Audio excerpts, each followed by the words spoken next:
Henri IV, roi de France et de Navarre.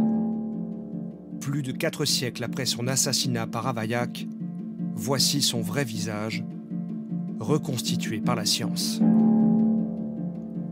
Ce résultat est l'aboutissement d'une incroyable aventure dont le dernier chapitre a été écrit dans ce grenier d'un pavillon de banlieue. Il y a 3 ans, un retraité extrait d'un coffre en bois une étonnante relique humaine qu'il a longtemps conservée en secret.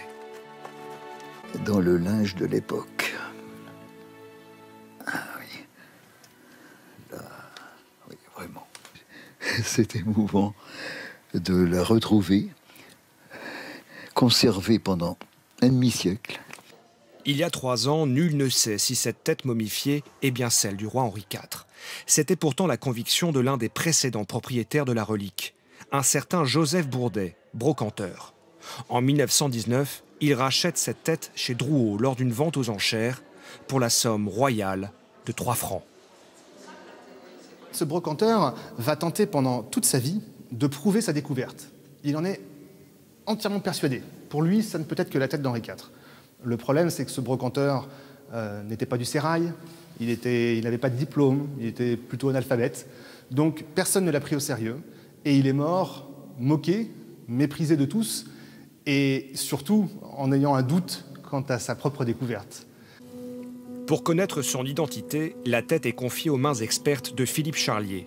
Ce médecin légiste est le spécialiste de l'examen des reliques ayant appartenu à des personnages historiques. En même temps, il faut bien savoir où et comment Henri IV aurait bien pu perdre sa tête. Pour cela, une équipe d'historiens et de journalistes mène l'enquête. Et tout converge ici, à la basilique de Saint-Denis, la nécropole des rois et reines de France. Henri IV y était inhumé depuis sa mort en 1610 jusqu'en 1793, lorsque les révolutionnaires décident de profaner les tombes royales. Les révolutionnaires, justement, sont arrivés par ici. Ils sont descendus ensuite jusque dans la crypte qui est là, où sont conservés, où étaient conservés tous les cercueils royaux. Et ils ont pris tous les ossements et ils les ont jetés pêle-mêle dans 2 fosses communes, juste ici, à quelques mètres à peine de l'entrée nord de la basilique. Le cercueil d'Henri IV est ouvert et son corps exposé au regard du public. Son visage était incroyablement bien conservé, momifié, avec les traits du visage encore reconnaissables. Et donc on a posé sur son cercueil, sur l'une de ses colonnes, et le public a pu l'admirer, en quelque sorte, pendant plusieurs heures. Alors certains, dit-on, l'auraient giflé, d'autres, au contraire, lui auraient serré la main. Certains auraient pris des petits poils de moustache. Et puis, on a transféré ensuite son corps jusqu'à la fosse commune, et c'est à ce moment-là qu'on lui aurait coupé la tête. Au milieu du tumulte, Henri IV a donc bien perdu sa tête.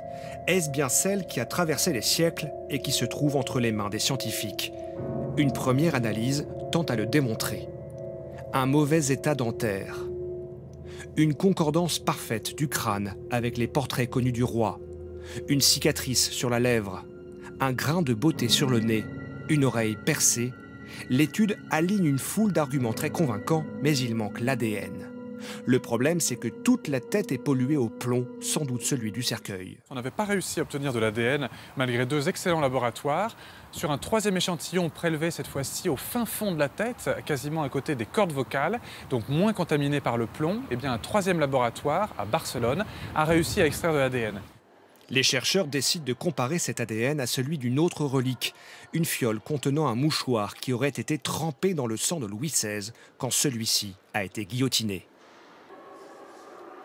Les scientifiques se retrouvent avec 2 échantillons. D'un côté, une tête momifiée qui aurait appartenu à Henri IV, et de l'autre côté, un mouchoir qui aurait été trempé dans le sang de Louis XVI.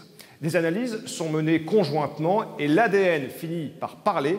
Ces 2 échantillons appartiennent bien à 2 hommes d'une même lignée, séparés par 7 générations.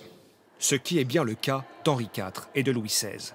Le verdict est sans appel, la tête est bien celle d'Henri IV, tordant au passage le cou à certaines rumeurs historiques. Cette confirmation entre Louis XVI et Henri IV confirme également le fait que Louis XIV soit bien le fils de Louis XIII. Évidemment, on n'avait pas du tout pensé à ce problème-là quand on faisait cette confrontation génétique. Comme quoi, parfois, une étude historique et scientifique peut permettre de résoudre d'autres problèmes. La tête d'Henri IV authentifiée, les chercheurs font appel à un spécialiste de la reconstitution de visage, grâce à des formules anatomiques très complexes. Le résultat ? Un visage de roi, plus vrai que nature, celui d'Henri IV, le plus populaire souverain de l'histoire de France.